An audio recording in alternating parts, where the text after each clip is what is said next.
तो YouTube family नमस्कार दोस्तों, हर हर महादेव, जय महाकाल, राधे कृष्ण। दोस्तों आज हम बात करेंगे 16 सोमवार व्रत की कथा। तो मेरे वीडियो में लास्ट तक बने रहिए। तो चलिए व्रत कथा, व्रत का महत्व। 16 सोमवार का व्रत मतलब 16 सोमवार का व्रत। सोमवार का व्रत चंद्रदेव और भगवान भोलेनाथ की अर्चना हेतु किया जाता है। इस व्रत को श्रद्धा पूर्वक करने से मानसिक क्लेश से छुटकारा मिलता है एवं सारी मनोकामनाएं पूर्ण होती है। यदि सावन के महीने में सोमवार का व्रत धारण किया जाए तो यह तो अधिक फलदायक सिद्ध होता है। वैसे तो यह व्रत चैत, सावन, कार्तिक मास में किया जाता। इस व्रत में सोमवार के दिन उपवास रखकर भगवान शंकर, माता पार्वती जी की पूजा अर्चना करनी चाहिए। एक बार भोजन करना चाहिए। सोमवार का व्रत रखने के लिए स्त्रियों को पति की लंबी आयु, पुत्र की सुख मिलता है। मतलब जो भी कुंवारी लड़कियां, उसे मनचाहा वर भी मिलता है। और अपने पति के लिए अगर स्त्रियां करे तो उसे लंबी, और पुत्र के लिए करे तो उसके पुत्र की मनोकामनाएं पूर्ण होती। तो चलिए 16 सोमवार के कथा का क्या नियम है।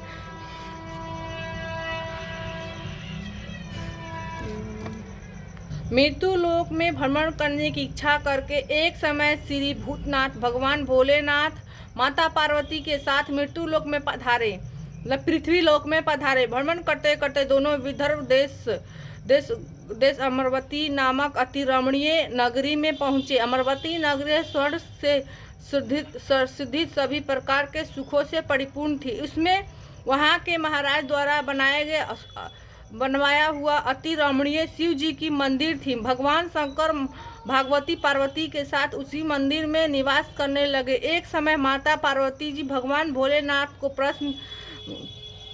प्रसन्न देखा तो विनोद करने की इच्छा से बोली, हे महाराज, आज हम दोनों चौसा खेलेंगे। शिव जी ने प्रण प्रिय की बात को मना नहीं किया और चौसा खेलने लगे।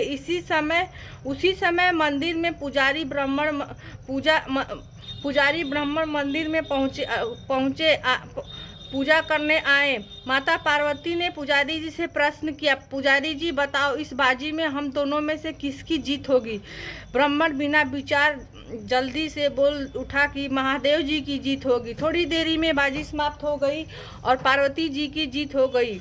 पार्वती जी को बहुत गुस्सा और ब्राह्मण को झूठ बोलने के अपराध के कारण, और थोड़ी देर में बाजी समाप्त हो गई और पार्वती जी की जीत हो गई। ब्राह्मण बिना विचार महादेव जी की जीत और पार्वती जी की जीत हो गई। पार्वती जी को बहुत गुस्सा और ब्राह्मण को झूठ बोलने के अपराध के कारण श्राप देने चली। भोलेनाथ ने माता पार्वती जी को बहुत समझाया, लेकिन वो नहीं मानी और उन्हें ब्राह्मण को कोढ़ होने के श्राप दिया। कुछ ही समय के बाद पार्वती जी श्रापवश पुजारी जी के शरीर में कोढ़ पैदा हो गया और वह बहुत अधिक दुखी रहने लगे। पुजारी जी को श्राप के कष्ट भोगते हुए जब बहुत दिन गुजर गए तो एक दिन देवलोक की अप्सराएं शिव जी की पूजा करने के लिए उसी मंदिर में पधारी। पुजारी जी कोढ़ के कष्ट देकर उन्हें बड़ी दया आई और उन्होंने उससे रोगी होने के कारण पूछा, उन्हें रोगी होने के कारण पूछा। पुजारी जी ने निश्चोक सारी बातें उन्हें बता दी और वे अप्सरा बोली, हे पुजारी जी, अब तुम अधिक दुखी मत होना, भगवान शिव तुम्हारे सारे कष्ट दूर करेंगे। तुम सब श्रेष्ठ में से पर सोमवार का व्रत भक्ति भाव से किया करो। 16 सोमवार का व्रत भक्ति भाव से किया करो। पुजारी जी ने अप्सराएं से नम्रता पूर्वक 16 सोमवार का व्रत विधि पूछी। अप्सराएं बोली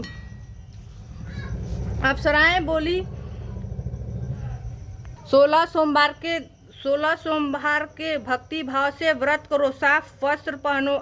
संध्या की उपासना के बाद आधा सेर का गेहूं का आटा लो, उसके 3 भाग करो और घी, गुड़, दीपक, नैवेद्य, फूंगी, बेलपत्र, जनेऊ, जोड़ा, चंदन, अक्षत, पुष्प आदि द्वारा प्रदोष काल में भगवान शंकर की विधिवत से पूजा करो। तत्पश्चात तीनों भाग में से एक शिव जी को अर्पण करो। बाकी 2 भाग शिव जी के प्रसाद समाज के उपस्थित जनों में बांट दो लोगों में बांट दो और आप भी प्रसाद समझ के खाओ। इस विधि को 16 सोमवार तक करो। 17वें सोमवार के पावा सेर के पवित्र गेहूं के आटा लो और आप बाटी बनाओ, उसमें से घी गुड़ दीपक चूरमा बनाओ, भगवान भोलेनाथ को भोग लगाकर जन भक्तों में बांट दो। इसके बाद कुटुंब सहित प्रसाद ले लो। शिव जी की कृपा से सारी मनोकामनाएं पूर्ण हो जाएगी। ऐसा कहकर अप्सराएं स्वर्ग चली गई और ब्राह्मण यथा विधि पर 16 सोमवार का व्रत किया तथा भगवान शिव के कृपा से रोग से मुक्ति और अनंत तक रहने लगे। कुछ दिन के बाद शिव जी और माता पार्वती जी उसी मंदिर में पुनः पधारे। ब्राह्मण के निरोग देखकर पार्वती जी ने ब्राह्मण के रोग मुक्ति का होने का उपाय पूछा। ब्राह्मण ने 16 सोमवार का व्रत कथा सुनाई। पार्वती जी बहुत प्रसन्न हुई और ब्राह्मण से व्रत की विधि पूछी और वो स्वयं व्रत करने की इच्छा के तैयार हो गई। व्रत करने के बाद उनकी मनोकामनाएं पूर्ण हुई और उनके रूठे बेटे स्वामी कार्तिक स्वयं माता के आज्ञाकारी हुए। कार्तिक जी के अपना यह विचार परिवर्तन का रहस्य जानने की इच्छा हुई तो माता बोले, हे माँ, आपने ऐसा कौन सा उपाय किया जिससे मेरा मन आपकी ओर आकर्षित हो गया। पार्वती जी 16 सोमवार का व्रत कथा की कथा उनकी सुनाई। कार्तिकेय जी ने कहा, इस व्रत को मैं भी करूं क्योंकि मेरे प्रिय मित्र ब्राह्मण बहुत दुखी दिन से परदेश गया। मेरी उससे मिलने की बहुत इच्छा है। कार्तिकेय जी भी इस व्रत को किया और उनका प्यारे मित्र मिल गए। इससे आकस्मिक मिलन को भेद पूछा तो कार्तिकेय जी बोले, हे मित्र, हमने तुमसे मिलने की इच्छा करके 16 सोमवार का व्रत किया। अब तो ब्राह्मण मित्र अपने विवाह की बड़ी चिंता हुई और उसने कार्तिकेय की व्रत विधि पूछी और यथापूर्वक व्रत किया। व्रत के प्रभाव से जब वह किसी कार्य के विदेश गया तो वहाँ के राजा की लड़की का स्वयंवर था। राजा ने प्रण किया था कि जिस राजकुमारी के गले में सब प्रकार की हथनी माला डालेगी तो मैं उसी के साथ अपनी प्यारी बेटी का विवाह करूंगी। शिव जी के कृपा से वह ब्राह्मण भी उस स्वयंवर में देखने की इच्छा से राजसभा की एक ओर जाके बैठ गया। निरंतर समय के बाद हथनी है और उससे जयमाला उस ब्राह्मण के गले में डाल दी। राजा ने अपनी प्रतिज्ञा के अनुसार से बड़ी धूमधाम से अपनी कन्या का विवाह उस ब्राह्मण के साथ किया और ब्राह्मण को बहुत सारा धन सामान देकर संतुष्ट किया। ब्राह्मण सुंदर राजकन्या को पाकर सुख जीवन व्यतीत करने लगा। एक दिन राजकन्या ने अपने पति से प्रश्न किया, हे प्राणनाथ, आपने ऐसा कौन सा भारी पुण्य किया था जिसके प्रभाव से हथनी ने सब राजकुमारों को छोड़कर आपके वर्णन किया। ब्राह्मण बोले, हे प्राण प्रिय, मैंने अपने मित्र कार्तिकेय से कथानुसार 16 सोमवार का व्रत किया जिसके प्रभाव से मुझे तुम जैसी रूपवान पत्नी की प्राप्ति हुई। इस व्रत को महिमा सुनकर राजकन्या की बड़ी हैरत हुई और वह भी इस पुत्र की कामना करके इस व्रत को करने लगी। शिव जी के दया से उसके गर्भ में एक अत्यंत सुंदर, सुशील, धर्मात्मा और विद्वान पुत्र का उत्पन्न हुआ। माता और पिता को देव पुत्र पाकर अधिक प्रसन्न हुए। उसका लालन पालन अच्छी प्रकार से करने लगे। जब पुत्र समझदार हुआ तो एक दिन अपनी माता से प्रश्न किया, हे माँ, तुमने ऐसा कौन सा व्रत किया तब क्या जो मेरे जैसा पुत्र तुम्हारे गर्भ में उत्पन्न हुआ। उसी माता ने 16 सोमवार की व्रत कथा बताई। पुत्र ने जब इस सब तरह के मनोरथ पूरी करने वाला इस सरल व्रत को सुना तो वह भी राज अधिकार को पाने की इच्छा से हर सोमवार की विधि पूर्व इस व्रत को करने लगा। व्रत शुरू करने के बाद एक देश के वृद्ध राजा के दूत आकर उसे राजकन्या के लिए वर्णन किया। राजा ने अपनी बेटी का विवाह ऐसे सर्वगुण संपन्न ब्राह्मण युवक के साथ करके बहुत सुख प्राप्त किया। वृद्ध राजा के देहांत हो जाने के बाद इसी ब्राह्मण को सिंहासन पर बैठा दिया गया क्योंकि दिवंगत राजा को कोई पुत्र नहीं था। राज में उत्तराधिकारी होकर भी वह ब्राह्मण 16 सोमवार का व्रत किया। जब 17वें सोमवार आया तो व्रत पूर्वक अपनी प्रतिमा से पूजा सामग्री लेकर शिव जी के पूजा के लिए शिवालय में चलने को, परंतु उसकी पत्नी उसकी आज्ञा का परवाह न करके दासियों द्वारा सामग्री भी शिवालय में भेजवा दी, परंतु स्वयं नहीं गई। जब राजा के शिव जी की पूजा समाप्त किया तो आकाशवाणी हुई, राजा, तुम अपनी इस रानी को राजमहल से निकाल दो, नहीं तो तेरा सर्वनाश हो जाएगा।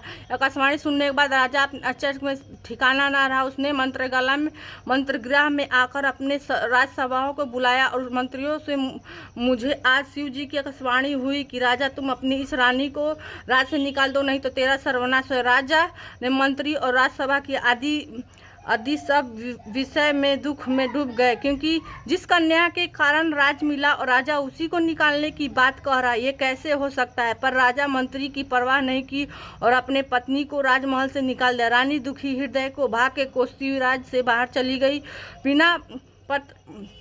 बिना कुछ लिए फटे हुए वस्त्र, भूख के दुखी हृदय से भाग को कोसती हुई चली जा रही थी। कुछ ही उसकी अचानक एक बुढ़िया के भेंट हुई और वह सूत काटकर बेचने जा रही थी। रानी को करुणा दशा देखकर वह बोली, चल तू मेरे सूत बिकवा दे, चल तू मेरे सूत बिकवा दे, मैं भाव करना नहीं जानती। यह बात सुनकर रानी बुढ़िया के सिर की सूत गठरी उतार कर अपने सिर पे रखी। थोड़ी देर में बाद आंधी आई और बुढ़िया की सूत की पोटली सहित उड़ गई। बेचारी बुढ़िया छटपटाती रह गई। उसने रानी को अपने दूर रहने को कहा। इसके बाद रानी एक तेली के घर गई। शिव जी की कृपा प्रकोप के कारण तेली के सभी मटके चट कर गए।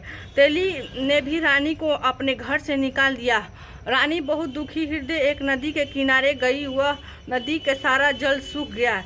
उसके पश्चात रानी एक जंगल में गई। वहाँ सरोवर की पानी पीने गई तो उसके हाथ स्पर्श होते हुए सरोवर के नील कमल के समान जल अस्वच्छ कीड़े होकर गंदे हो गए। रानी को भाग के दोषारोपण करते हुए उस जल को पीकर पेड़ के शीतल छाया में विश्राम करना चाहा, परंतु वह जिस पेड़ के नीचे विश्राम करती उस पेड़ के पत्ते तुरंत टूट जाते।